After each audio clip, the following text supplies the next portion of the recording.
Hello guys and welcome to coding Roman. तो आज हम बात CSS की करने वाले हैं।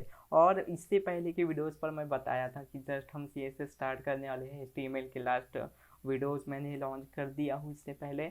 और HTML जहाँ तक मैं समझता हूँ कि जितना भी हमने प्रैक्टिस किए हैं और उतना ये सफिशियंट है एक बिगिनर्स के लिए। जितने भी मैंने आपको कंटेंट्स बताए हैं या फिर HTML पर जितना हमने प्रैक्टिस किए हैं, तो उसके हिसाब से आप HTML अगर उतना सीख लेते हो तो एक बिगिनर और आप स्टार्ट कर सकते हो वेब डेवलपमेंट को।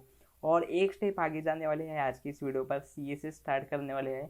और CSS की अगर मैं बात करूँ तो ये HTML को अट्रैक्टिव बनाता है और आपको वेब डेवलपमेंट को स्टार्ट करने में या फिर वेब डिज़ाइनिंग करने में मज़ा आने वाला है आपको। और किस तरह से करते हैं ये CSS क्या होता है, और HTML की तो हमने बात की है। मैं HTML CSS ही कह रहा था। आपके जो भी हम ट्यूटोरियल थे इससे पहले भी जिक्र किया हूँ मैंने, और कुछ डिज़ाइंस भी बना कर देखे। बट एक्चुअली क्या होता है उसके बेसिक को जानना हमें बहुत ज़रूरी है, ठीक है। तो बेसिक जानेंगे हम। CSS बोलने वाला हूँ मैं और CSS के बारे में पूरी इन्फॉर्मेशन देने वाला हूँ। और भी ट्यूटोरियल्स मैं बनाने वाला हूँ इससे स्टेप बाय स्टेप। आज सिर्फ मैं आपको इंट्रोडक्शन दूंगा कि CSS क्या होता है, किस तरह से इसका यूज़ किया जाता है या फिर क्यों यूज़ करना चाहिए। हम तो HTML पर ही सारी चीज़ें कर लेते हैं, बट ये क्यों लाया गया है या फिर क्यों इसे डिज़ाइन किया गया है, क्यों यूज़ किया जाता है। और CSS के बारे में डिटेल में बात करूँगा। तो चलिए वीडियो को स्टार्ट करते हैं। तो CSS का लॉन्ग फॉर्म की अगर मैं बात करूँ तो CSS को लॉन्ग फॉर्म होता है कैस्केडिंग स्टाइल शीट्स, ठीक है। और कैस्केडिंग करना यानी एक तरह से डिज़ाइन करना, ठीक है। आपकी HTML की जो भी डॉक्यूमेंट है वो अगर मैं सिंपल सा अगर H1 टैग लिखता हूँ तो एक सिंपल हो जाता है। लेकिन अगर मुझे उसको अगर कलर देना होगा, उसका अगर बैकग्राउंड कलर देना होगा, ठीक है, अगर उसकी मुझे साइज़ बढ़ानी होगी, तो ये सारी चीज़ें जो है मैं CSS से करूँगा, ठीक है।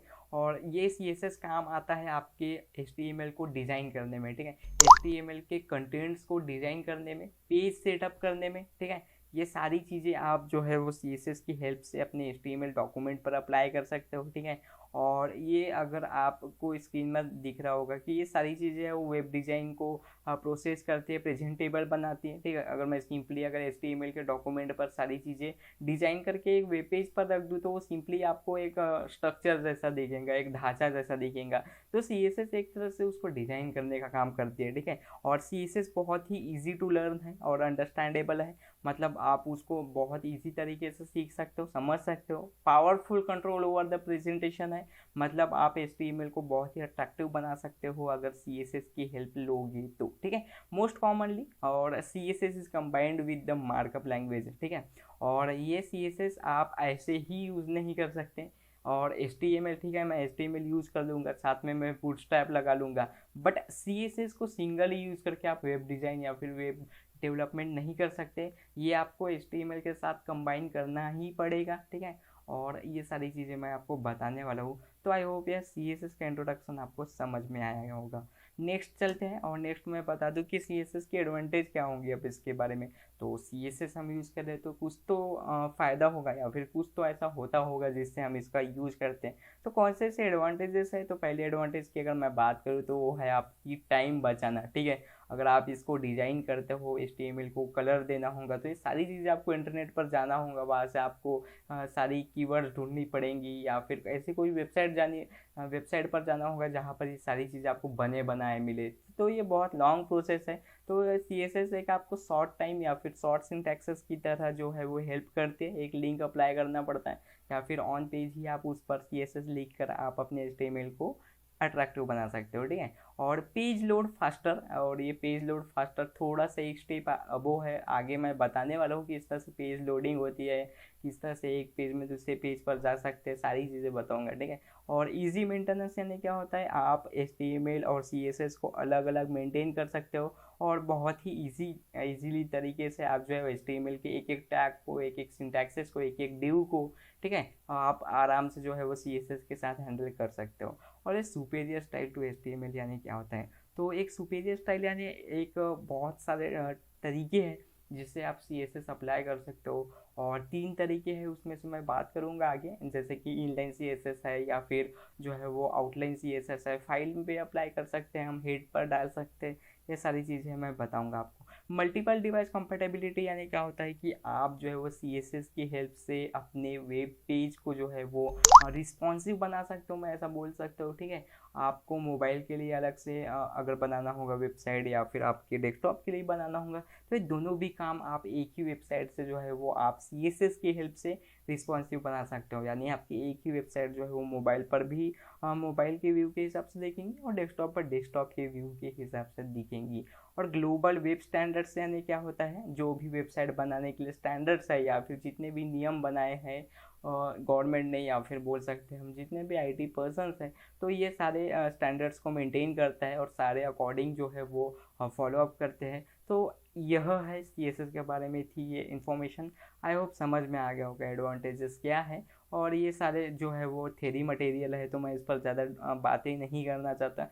सारी चीज़ आपको प्रैक्टिकली बताऊंगा, बट मैं एक बेसिक आपको इन्फॉर्मेशन होना चाहिए कि CSS किस पर होता है या फिर क्या काम होता है, तो उसके लिए मैं आपको इन्फॉर्मेशन दिया। आई होप समझ में आ गया होगा। CSS के सिंटैक्स की बात करूँ तो वो एक रूल बेस्ड लैंग्वेज है। ठीक है, रूल बेस्ड है यानी आपको इसी तरह से ही फॉलो करना पड़ेगा बस, और इसके अलावा कुछ ऑप्शन नहीं है, बात ऐसी है। तो जो भी मैंने यहाँ पर दिया हूँ, तो एक सिंपली यहाँ पर मैंने एक सिंटैक्स बताया हूँ। मैं यहाँ पर सिंपल सा एक पेन ले लेता हूँ ताकि मुझे अच्छा लगेगा। ठीक है, और रेड कलर का। तो देखो यहाँ पर मैंने क्या किया हूँ, यहाँ पर एक H1 टैग लिया हूँ, और यहाँ पर देखो कलर लिखा हूँ मैंने, और यहाँ पर कोलन करके मैंने रेड लिखा हूँ। कलर और कोलन रेड। कलर यानी मैंने सिंपली बोल दिया हूँ कि ये जो H1 का जो टैग है, ठीक है, मतलब HTML में मेरा अगर H1 के अंदर जितने भी टेक्स्ट लिखे रहेंगे, तो या फिर जो भी टेक्स्ट लिखे रहेंगे उसका कलर जो है वो रेड हो जाएगा। ठीक है, उसके बाद मैंने सेमी कोलन लगाया हूँ यहाँ पर। तो इस तरह से जो है, या फिर और एक कर्ली ब्रेसेस के अंदर आपको जितने भी यहाँ पर आर्गूमेंट पास करने हैं वो सारी चीज़ें आप स्टाइल यहाँ पर पास कर सकते हो। कलर दे, अभी मैंने यहाँ पर कलर दिया हो, उसके आप बैकग्राउंड कलर भी दे सकते हो। आप H1 की साइज डिफाइन कर सकते हो, H1 की फॉन्ट डिफाइन कर सकते हो कि फॉन्ट फैमिली क्या होगी, उसका बैकग्राउंड कलर आप डिसाइड कर सकते हो, उसकी हाइट विड्थ कितनी होनी चाहिए, मार्जिन पैडिंग, ये सारी चीज़ें मैं आपको बताने वाला हूँ किस तरह से होता है। और यहाँ पर देखो मैं एक टिप लिखा हूँ कि इट शुड बी हैश और dot before H1 if class and ID। अब ये क्लास और ID क्या होता है, और ये हैश या फिर जो है वो डॉट क्या होता है, ये सारी चीज़ें मैं आपको बताऊंगा। क्लास और ID के बारे में बात करेंगे, और किस तरह से वेबसाइट्स को हम डिज़ाइन कर सकते हैं आज और आगे बताने वाला हूँ। तो ये थी इन्फॉर्मेशन CSS से रिलेटेड। नेक्स्ट वीडियो पर बताऊंगा मैं आपको कि कितने टाइप होते हैं, किस तरह से अप्लाई करते हैं, कितने तरीके होते हैं, और किस तरह से हम अपने वेबसाइट को डिज़ाइन करेंगे, HTML को अट्रैक्टिव बनाएंगे। सारी चीज़ें देखने वाले हैं नेक्स्ट वीडियो से। तब तक के लिए बने रहिएगा इस चैनल पर। मिलेंगे नेक्स्ट वीडियो पर, तब तक के लिए कोडिंग करते रहिएगा। And thanks guys for watching this video, and I will see you in the next video.